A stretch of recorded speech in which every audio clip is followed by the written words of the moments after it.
এই দেখো বেতের ঝুড়ি। কি দেখো এভাবে? জানো, আমার না একটা স্বপ্ন আছে। কি স্বপ্ন? আমরা আমাদের সংসার সাজাবো দেশীয় পণ্য দিয়ে। এটা তো অনেক ভালো, কিন্তু তুমি তো এখন এস্টাবলিশ হও নাই, এত টাকা খরচ করবা কিভাবে?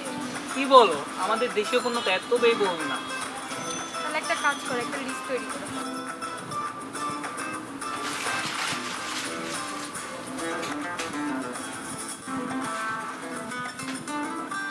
আমার ঘরের এই প্লাস্টিকের ঝুড়িটিও চেঞ্জ করতে হবে। আমাদের শপে রয়েছে বাঁশ বেতের তৈরি যাবতীয় জিনিসপত্র, ঘর সাজানোর সমস্ত জিনিসপত্র পাবেন আমাদের শপে।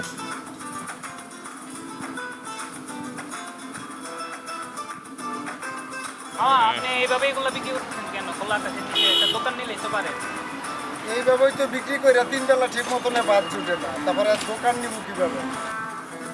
আমি যদি আমার ঘরে প্লাস্টিকের ঝুড়ি না রেখে এই ঝুড়িটি কিনে নিতাম, তাহলে এভাবে তাদের দারিদ্রতা তো কিছু কমতো।